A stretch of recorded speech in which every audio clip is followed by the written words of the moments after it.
Tell us a movie that's out that we can go and see that you might like or dislike. No Hard Feelings, which is the new film starring Jennifer Lawrence, who is also a producer of it.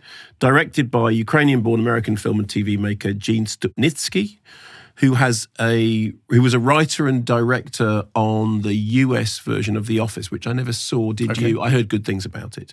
Also, his feature film writing credits include Year One and Bad Teacher, and he co-wrote and directed Good Boys. So, in No Hard Feelings, Jennifer Lawrence is an Uber driver who is in danger. Okay, at that point, no. Meg Ryan is a helicopter pilot. Jennifer Lawrence is an Uber driver.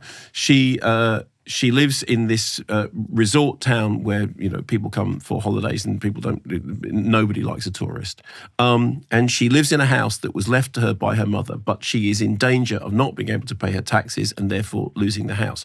A situation made worse when her car is repossessed. So now she has no way of earning any money.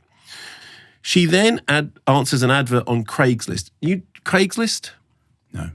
It's a thing. Oh, what is it? Well, I only know about it from movies. It's classifieds, but it turns up as a device in many movies as a way of. And anyway, so advert on Craigslist, posted by the parents of a 19-year-old called Percy. He is going to Princeton University, but he has apparently spent most of his adolescence in his bedroom.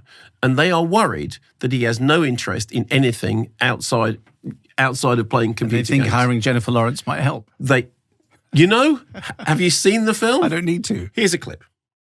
I meant to ask this on the phone, but how old are you? Well, I know you were looking for someone early to mid-20s. I'm slightly older. Right. How old? I just turned 29. Recently? Last year. So you're 29? Last year. And how old are you, like, right now? 1 more year older. So 30? Yeah. 32. Mother! So the arrangement is that she will date the son. That's quite a funny clip. And as a funniest clip in the film. Okay. And in return, they will give her a Buick. And she says, now, when you say date, you mean date. And they say, yeah, we want you to date him. And she agrees that she will date the heck out of him.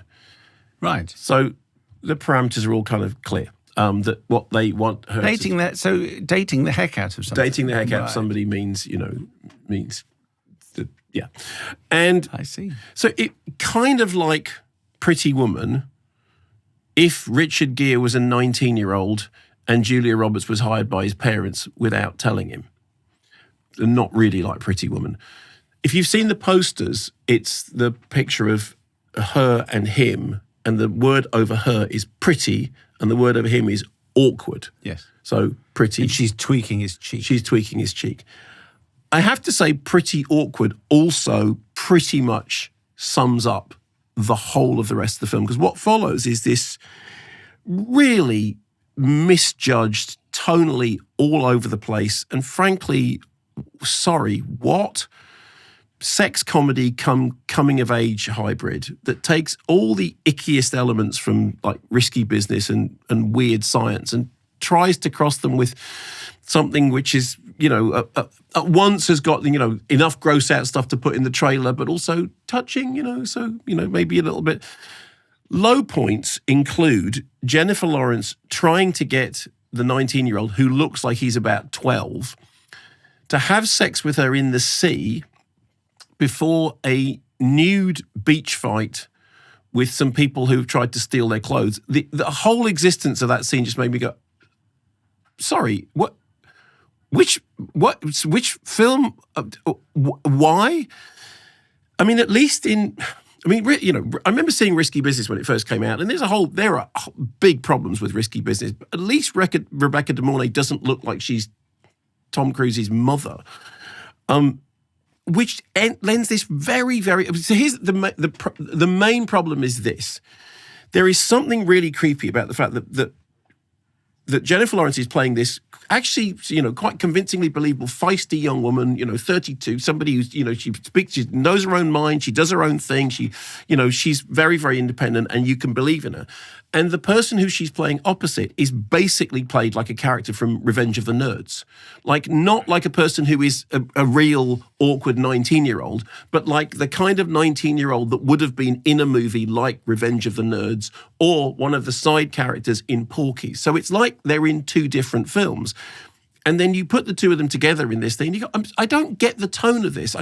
It's at times it feels really kind of like, okay, this is really, really tonally misjudged. At times it feels like this is, I mean, there are a couple of laughs in it. None of the laughs are to do with the central thing. I mean, that scene that you were just laughing at then, one of the people in that scene was and Matthew Broderick, who is credited as and Matthew Broderick. Okay, so and Matthew Broderick is there, which makes you think, I liked Ferris Bueller's Day Off. Now, I know and Matthew Broderick did a lot of other things after Ferris Bueller's Day Off, but when you have them in this kind of movie, it's Ferris Bueller's Day Off is a much better film than this.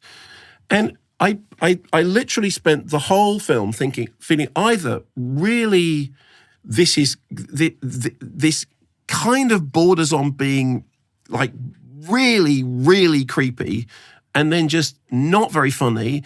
And Jennifer Lawrence produced it or co-produced it, and I don't get why, because she's a brilliant, talented actor who's got an amazing career, and I just don't understand the thing. Now, I accept that I've got a tin ear for comedy. Afterwards, I spoke to two other people who are completely not me, who are different ages, different, and they all said the same thing. What on earth was all that about? Thanks very much for watching this video. I hope you enjoyed watching it as much as we enjoyed making it. While you're here, check out all the other videos because they're cool too, aren't they? Yeah, and if you want to keep up to date with everything Kermode and Mayo's Take, then check out our social channels. I mean, why wouldn't you? I mean, I would. I have done. Excellent.